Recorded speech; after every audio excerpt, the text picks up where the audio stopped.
start with Deebo Samuel, but we're going to go into the Patreon real quick because there is a question from the Patreon real quick, and it's, is Deebo Samuel's mysterious knee issue concerning, where it was not an issue during the game, but later after showing up to the team facility? Has this happened before for any other player? So you see this pretty frequently with Deebo Samuel. Specifically, you see this with skill players. You don't know that they have an injury, and then all of a sudden, boom, they have an injury. Deebo Samuel's not dealing just with the knee issue. He's listed on the official practice report with the ribs and a knee issue.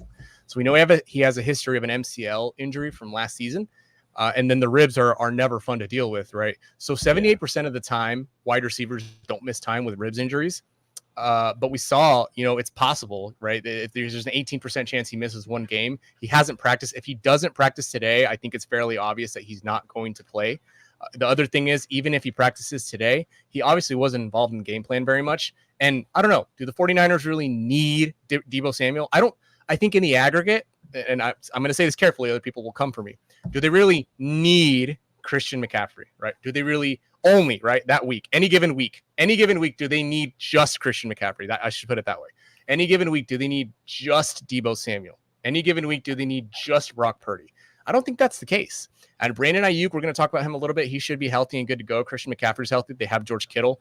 That defense is their menaces. I don't think that Deebo Samuel needs to be involved in this game plan. So if he's active, I don't think he's a must start. I really don't. The start your studs narrative, I understand if you want to throw him out there and just for peace of mind, if you'd rather see him go off in your lineup than on the bench. But I do think this is not a ceiling game for Deebo Samuel. Yeah, I mean, it's a home game. Arizona just came out, just probably had their win of the season last week. Maybe it's smart to sit him. Plus, it's also a good thing. Remember, George Kittle, he does very well when either Deebo Samuel or Brandon Aiyuk miss time. So something to keep an eye on. But you're right. Maybe they don't.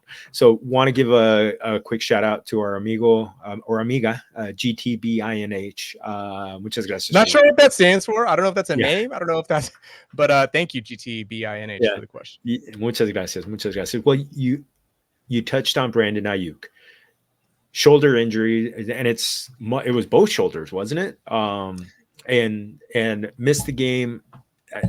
We've hit. I'm looking at the practice report right now. I believe he was limited on Wednesday, and let's see, it's popping up.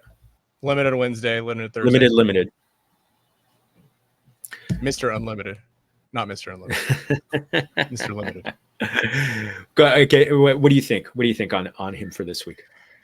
I think he's good to go. I think they held him out for the exact same reason that I'm saying they might hold out Deebo Samuel. They don't need Brandon Aiyuk any given week. They don't need Deebo Samuel. Now they have Brandon Aiyuk back. There is some volatility attached to him now. There's about an 18% chance of re-injury to that left AC sprain that he has. But all in all, I do think he's going to be okay. I think he's tough, man. He's one of the toughest dudes out there. He played through both those shoulder injuries in one given game, and that's just nuts to me. So I think he's ready to go, and I don't think this is going to limit him as much as people should be worried about. You have to have Brandon Aiyuk in your starting lineup.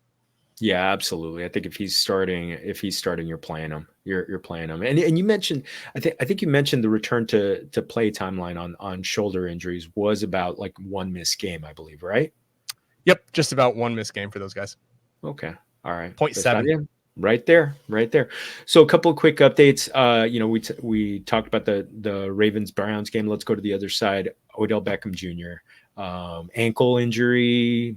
He missed the last game. We talked plenty about ankles with Eckler and Saquon Barkley. Kind of his outlook. Yeah, so I think the thing with OBJ, right? I'm sorry, you cut out for a second. Is that who you're talking about? Yes. Okay, OBJ. I watched the tape, and it doesn't really look like anything significant happened. He just kind of wiggled around. It didn't really go into what you call inversion. Didn't really go into eversion. We know that he's had the fibula fracture before with the combined high ankle. He's 30 years old. He hasn't practiced this week, so this is obviously probably more severe than we're giving it credit for. Typically, wide receivers try to come back from this injury too soon. I don't think that he's trying to do that. I don't expect him to be out there. And then we'll throw Bateman out there too. Rashod Bateman hasn't practiced with the hamstring strain yet. That's a tough run out, man. I feel so bad. I feel for Rashod Bateman. He just has not had good injury luck. A groin, a foot, a hamstring. I hope this is similar to what happened to Keenan Allen early in his career when he just had all these random ailments and wasn't able to get right. I do hope that Rashod Bateman can be a bit of a late bloomer late in the season. The foot obviously isn't an issue right now. It's just primarily his workload, his ramp up. And one of the things that the audience might find interesting is Rashod Bateman's workloads. They increased, and I have it here. I'm going to pull it up. I know we're on a time crunch here, but I do want to pull it up because this is an interesting phenomenon that I think most people should be generally aware of, is when your wide receivers specifically start running a lot harder routes, or they start, they start ramping up.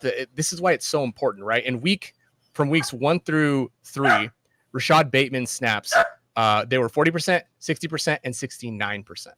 And then you see his routes run went from 48% to 53% to 65%. So that steep ramp up, which I assume was because OBJ was out, probably is what did him in for this hamstring strain. So again, watch your workloads when you have those receivers. I really hope you can get back in less than 1 week. Same thing, if the Diontae Johnson's injury didn't seem as severe and then they ended up placing him on the IR, watch for Saturday. Hopefully they don't place him on the IR and he can be back in the average time frame, which is just about 1 to 2 weeks.